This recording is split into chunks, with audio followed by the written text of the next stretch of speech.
Est-ce que vous voyez bien? Oui. D'accord. À la suite de la présentation de Jean-Charles, bien sûr, le thème sera différent, mais toujours dans cette approche ou cette réflexion concernant l'injonction ou les injonctions paradoxales, l'écart entre la prescription et réalité-action, par contre, d'un point de vue du discours juridique. Donc, le titre de la présentation, un rapport au droit engagé à l'école secondaire, trois petits points. Encore une fois, des élèves confrontés à des injonctions paradoxales. En fait, il s'agit d'une recherche à l'intérieur d'un chantier en fait, qui est mené, un chantier de recherche mené par les personnes que je cite dans la première page, la première diapo. Donc, à l'UQO, c'est un chantier que l'on nomme éducation juridique en milieu scolaire, donc à l'UQO avec Stéphanie et moi. Par contre, aussi dirigé par Marc-André à l'Université de Montréal. Donc, il y a aussi l'Université du Québec à Montréal avec Marie Spodvin. Aujourd'hui, c'est principalement Stéphanie, Marc-André et moi qui allons présenter des parties de ce chantier. Et ce chantier fait partie d'une vingtaine une vingtaine de chantiers dans un partenariat national. Le partenariat Accès au droit et à la justice, donc dirigé par Pierre Nouraud et donc financé par le Fonds canadien là, de recherche en sciences humaines. Alors, la présentation aura une forme très simple, donc traditionnelle. Il s'agit de présenter un élément, une petite partie de cette recherche en s'arrêtant à l'étude des codes de conduite dans les écoles secondaires. Alors, dans le cadre de notre chantier éducation juridique en milieu scolaire, nous partons de certains postulats. Il y a bien sûr dans une société complexe plusieurs types de discours. Donc, discours politique, éthique, éthico-politique, moral, pragmatique, mais il y a aussi on pense qu'il y a aussi un discours juridique qui a son importance dans l'équilibre des rapports sociaux, mais les recherches montrent qu'il y a une diversité de rapports au droit et ce sont des éléments que nous présenterons dans le cadre de cette présentation. Il s'agit de la diversité des types de rapports au droit et donc des types de rapports possibles au droit à l'école. Dans le chantier éducation juridique en milieu scolaire, donc on a un objectif général d'explorer les conditions de développement de la compétence juridique des élèves. Encore faut-il définir la compétence juridique. On fera probablement une autre présentation pour préciser le concept. Et jusqu'à maintenant, nous nous sommes intéressés à étudier les programmes, notamment les programmes québécois, donc en sciences sociales. Et nous avons constaté que ces programmes, principalement les programmes d'enseignement d'histoire, enseignement d'éducation financière, par exemple, ce sont des programmes qui qui promeuvent le développement d'un citoyen personnellement responsable au détriment de citoyens orientés vers la justice, c'est-à-dire qu'on reprend la typologie bien connue de West American, voulant qu'il y ait donc des citoyens personnellement responsables, c'est-à-dire respectant la loi, respectant son prochain, donc se soumettant à l'ordre social et donc une approche plus critique de la citoyenneté, c'est-à-dire une citoyenneté orientée vers la justice où le citoyen donc va plus loin, s'intéresse aux racines des injustices, donc s'attaque aux racines du mal, veut comprendre les causes de la pauvreté et non pas seulement pallier par exemple, grâce à la charité. Alors, l'un des sous-objectifs du chantier consiste à s'intéresser, à se pencher sur les codes de conduite dans les écoles. On parle aussi de code de vie, donc peu importe, mais le terme qu'on utilise, c'est sans doute universel dans les pays occidentaux. Donc, selon la loi sur l'instruction publique au Québec, les codes de conduite, ce sont les règlements, les règles, le système de sanctions donc dans les écoles secondaires. Alors, on se propose d'étudier ces codes de conduite donc en examinant le type de rapport au droit qu'ils impliquent. Donc, il s'agit de textes proto-juridiques ou quasi légaux et on peut reprendre une approche du rapport au droit ou des rapports au droit pour en faire l'analyse. Nous recourons principalement à deux typologies, la typologie de Wiki-Sylvie et Morrill, donc qui sont des typologies qui se recoupent. Aujourd'hui, je vais m'arrêter principalement donc parce que nous manquons de temps à la typologie des Wiki-Sylvie. Et nous insistons sur une contradiction banale. En fait, il n'y a rien d'original, mais c'est cette contradiction, cette injonction contradictoire dont parlaient Charles et Jean-Charles, c'est-à-dire entre les finalités délibératives curriculaires et le statut de destinataire ou de bénéficiaire du droit attribué aux élèves. Donc, dans les finalités, notamment en sciences sociales, on met l'accent sur la gentilité de l'élève, sur sa capacité d'être un acteur social.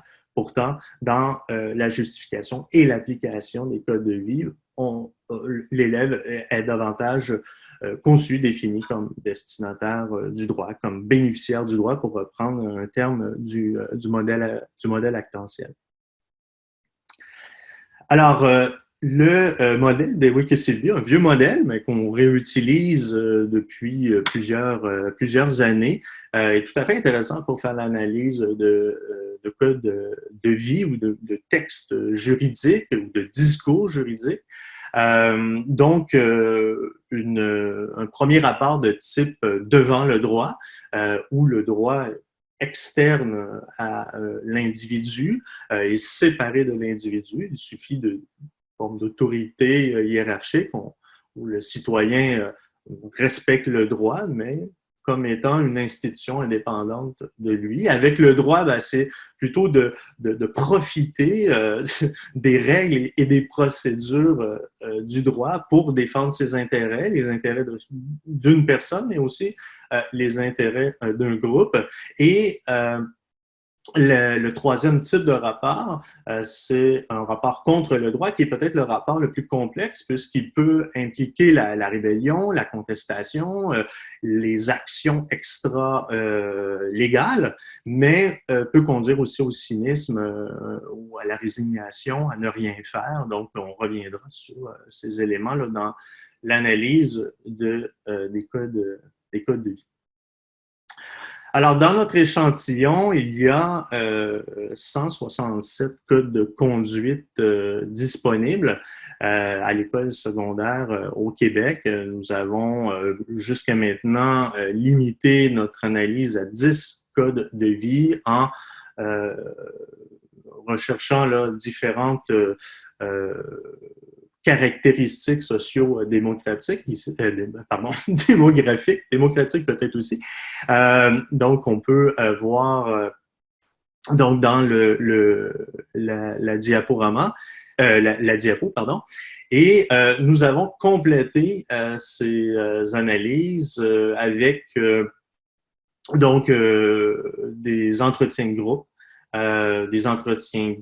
impliquant 12 enseignants de secondaire qui ont été interrogés sur leur rapport au droit, leur représentation également des cas de vie dans leur école secondaire.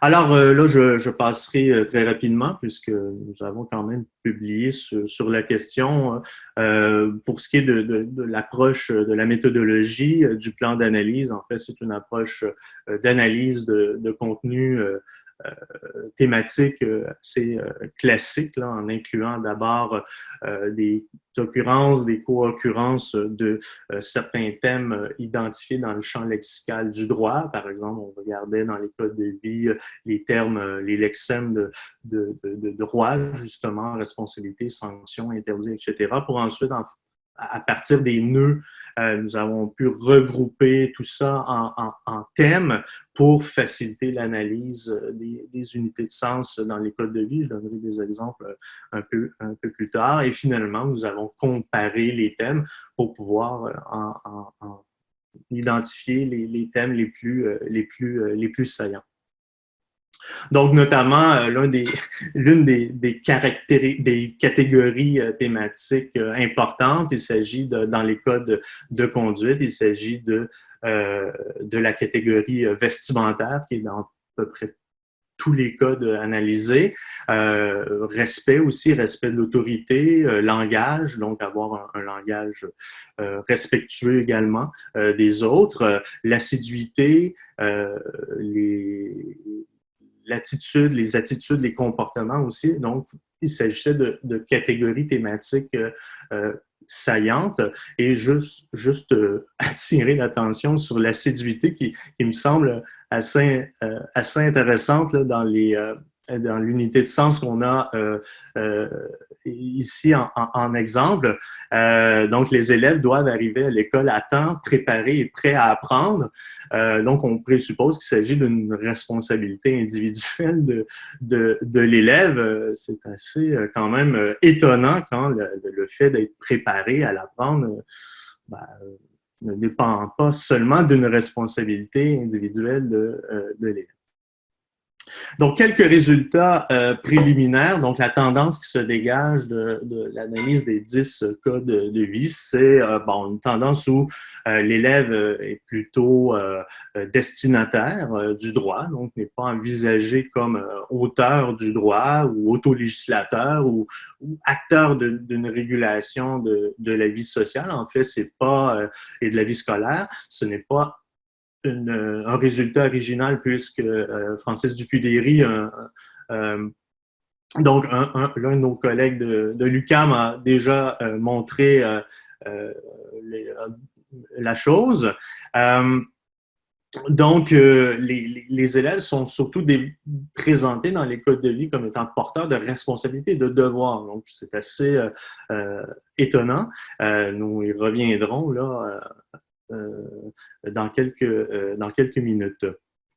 Donc, l'élève est plutôt placé devant une institution, devant des règles immuables, préexistantes, qui ne sont pas soumises, les règles ne sont pas soumises à un processus d'autocorrection continue, là, pour reprendre un peu Habermas ici, le droit étant un processus d'autocorrection continue des normes juridiques. Alors, ce qu'on constate dans les codes de vie, c'est la présence de valeurs, donc valeurs non-violence, pacifisme, etc. Et le terme, le lexème qui revient le plus souvent, donc l'occurrence la plus importante, il s'agit du respect, beaucoup de respect de l'autre, des biens, de l'environnement, etc., etc. Les termes de civisme aussi sont citoyenneté, savoir-faire reviennent un peu, mais par exemple, les valeurs d'engagement sont très peu présentes là, ou d'estime de soi, par exemple, sont très peu présentes dans les codes, de conduite. Alors, il y a peu de codes de conduite qui font référence au cadre légal au Québec, aux textes officiels, aux textes légaux, notamment les articles de la LIP, la loi sur l'instruction publique. Alors, il y a même 6 codes qui ne font pas mention de droit. Quand il y a des droits, ben, ce sont des droits surtout de nature éducative. Et la vaste majorité des codes de vie ne fait pas référence aux droits et libertés, à la charte des droits, des droits et libertés de la personne. Donc, il y a seulement 2 codes de vie qui réfèrent à des extraits de la charte au début du texte. Alors, et ça, c'est quand même étonnant. Bien sûr, on s'attendait un peu à la chose, mais pas dans cette proportion. Le terme de droit est beaucoup moins fort et présent que le lexème droit-responsabilité, devoir-responsabilité, on le voit par les occurrences, et on a même en fait dégagé une citation très étonnante dans le code de vie de l'école 6, je la lis parce que ça peut faire réagir. En fait, plusieurs collègues ont réagi à cet extrait, tout en reconnaissant, donc je vais à la 3e ligne pour accélérer la chose. Donc, les libertés se trouvent donc balisées par ces normes, les normes de code de vie, qui respectent le bien individuel. Bon. Mais accorde préséance au bien collectif.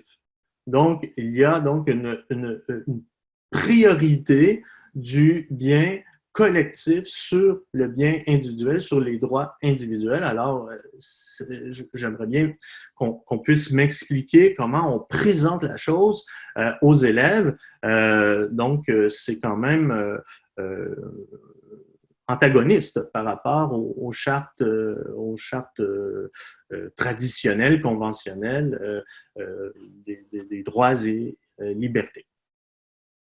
Alors, l'approche se situe dans la catégorie devant le droit, mais on pourrait y voir la possibilité d'un engagement de l'élève dans les décisions ou dans la contestation des décisions de l'école, parce que l'élève, légalement, selon la loi sur l'instruction publique, peut porter plainte,